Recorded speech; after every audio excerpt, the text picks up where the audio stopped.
টাকলা ইকবাল লেখালি কথা superstar king Khan one and only superstar megastar Shakib Khan. এবারে তুই যে আমার ধাক্কাটা দিছ, তুই জানোস আমি কেডা? তুই জানোস আমি কেডা বেটা?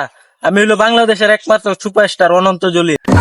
এই তুই মিশা কথা দেশ কি লাগে? আমি কি তোরা ধাক্কা দিছি? বেটা আমি কি ধাক্কা দেওয়ার লোক? আমি কি তোর মতো ফালতু লোক? তুই কি আমার চিনস আমি কেডা? হ্যাঁ, আমি হচ্ছি একমাত্র বাংলাদেশের superstar mega star Shakib Khan. তুই জানোস বেটা, আমার আন্ডারে 12,000 শ্রমিক আমার আন্ডারে কাজ করে বেটা। তে আমি সুপারস্টার না, তে এই বাংলাদেশে আর কেডা সুপারস্টার তুই কো? বেটা তুই কার লগে চাপা মারস? তুই কার লগে ডায়লগ দেস? হ্যাঁ, তোর যে 12,000 শ্রমিক কাজ করে, তোর না কাজ করে ভালো কথা। তোর এই 12,000 শ্রমিকের তুই জিগাইস তো তোর সিনেমা কোনোদিন দেখছি কিনা দুই চোখে? তোর এই 12,000 শ্রমিকেই আমার সিনেমা দেখে বেটা। এ বেটা তোর সিনেমা দেখে মানে বাংলাদেশে যত বড় বড় বাজেটের সিনেমা আছে সব আমি করছি আমি। ওরে আমার বড় বাজেটের নায়ক রে, 104 কোটি টাকা দিয়ে সিনেমা করা, 100 কোটি টাকা দিয়ে সিনেমা করা, বড় গাড়ি থেকে ভাই 4 কোটি টাকা দিয়ে সিনেমা করা। বাংলাদেশের সব বড় বড় ছবি নাই, উনি অনন্ত জলিল করে, আর আমি শাকিব খান ভাসে আইছি। এ বেটা মাংনা কই না, আমি বাংলাদেশের একমাত্র সুপারস্টার। মাত্র 4 কোটি টাকা বাজেটের সিনেমা আমি 100 কোটি টাকা কইয়া চালাইয়া দিছি। এটারে কো পলিটিক্স। আরে বেটা তুই যত বড় সুপারস্টার হস না কেরে, আরে 100 কোটি টাকা কইয়া যত সিনেমাই চালাস না কেরে, আমি যে 2 কোটি 3 কোটি টাকা দিয়ে সিনেমা করি, এরপরও তোর এই 100 কোটি টাকা দামের সিনেমা এটা আমার এটার লগে জানা লেভেলে জানা। শুন, তুই যে সুপারস্টার নিজেরা দাবি করস, তুই কি অরিজিনালি সুপারস্টার? তোরা কয়জনে কো সুপারস্টার? আর আমারে বাংলাদেশের সব মানুষই সুপারস্টার কো, আর তোরে কেলা কো সুপারস্টার? খুদা ওই টাকলা ইকবাল লেখালি কথা সুপারস্টার। তোরা দেখছে তুই সাইডে বুক দিয়ে আইটা দেখ, আর তোর যে 12,000 শ্রমিক কইছস, দেখতে তোর 12,000 শ্রমিকের থেকে একটা শ্রমিক তোরে কজ হলে আমার বস সুপারস্টার সবসময় কই বাংলাদেশের king Khan one and only superstar megastar Shakib Khan. তুই শাকিব খান, আমার মতো কি তুই মানসম্মত সিনেমা করতাছস?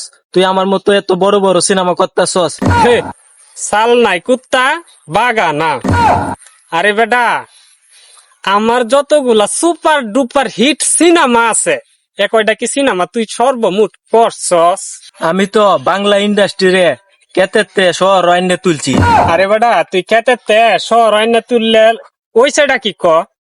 ক্ষেতের মধ্যে যে সময় সিনেমা করতাম, বা আগে যারা ক্ষেতের মধ্যে সিনেমা করছে, ওই সিনেমার ফিল তুই তাকায় দেখতো, ওই সিনেমাগুলার কত জনপ্রিয়তা ছিল। আর এখনের কি সিনেমা, তুই যে তার সিনেমা বানাচ্ছিস এগুলো জনপ্রিয়তা কয়? একমাত্র বাংলাদেশের জনপ্রিয়তা ধরে রাখলে আমি আল্লাহ ধরে রাখছি। পুরা ইন্ডাস্ট্রিতে তুই তো লাল বাতি ধরাই দিলে হইলে, তুই তো মানে সিনেমা নামে কলঙ্ক বানাস। তুই তো খালি সমালোচনা তাহার লাগে, তুই যে সিনেমা বানায় কি অরস এইভাবে যে কোনো ভাবে তুই একটা খালি প্রচার, একটার ফুটকিতে একটা প্রচার দিতেই তাহস। শুন, ভালো জিনিস আছে না, অত প্রচার দেহরণ লাগে না।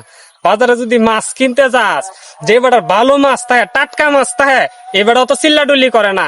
আর যেই বেটার ফাঁসা মাছ থাকে, এই বেটা ভাই আয়ুন নেও ফাইন। আর টাকলা বললে যে যে আমরা হট্টি সিনেমা হল ফাইলছি। আরে ফাঁসা জিনিসটা তার হইতো মানুষ যা বেশি। তখন শাকিব খানের একটা সিনেমা, মানে আমার একটা সিনেমা যদি নিত তাইলে যেই পরিমাণ টাকা লাগে তার চেয়ে 3 গুণ কম টাকায় তোরা মানে দিয়া দেশ, তখন তো হল মালিক কেটে নিবই। কিন্তু তোরা এই 100 সিনেমা হল যদি নেস, 100 সিনেমা হল জয়টিয়া ব্যবসা করবো, আমি 5টা সিনেমা হল পায়া ওইটিয়া ব্যবসা করাম।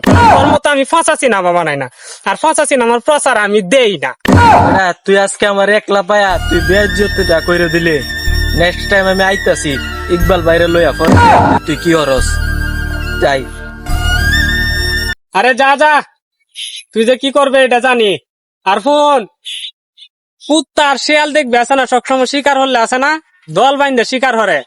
আর বাঘ কখনো দল বাইন্দে শিকার হরে না, সে একাই শিকার করে। তুই বর্ষারেও লই আইস, ইকবাল টাকলারেও লই আইস, দেখাম না আমার কি হতো। আর একটা কথা শুন, আমার আছে না, আমি জানি বাংলাদেশের কোন পরিচালক, কোন নায়ক আমার পছন্দ করে না। একটা জিনিস মাথায় রাখিস, আমার যে কি পরিমাণ শ্রোতা আছে, কি পরিমাণ জনগণ আছে, কি পরিমাণ ভালোবাসা আছে এই বাংলাদেশটার মধ্যে, কেউ আমারে পছন্দ করে না, এরপরে বাংলাদেশের সুপারস্টার আমি, বাংলাদেশ আমার সবচেয়ে বেশি ছবি চলে আমার। কেন চলে? শুধু জনগণের ভালোবাসার জন্য। তুই তো চলো শুধু টেহার জুড়ে সবকিছু হয় না রে। সবার আগে লাগে ভালোবাসা, ভালোবাসাতে সবকিছু জয় করা লাগে।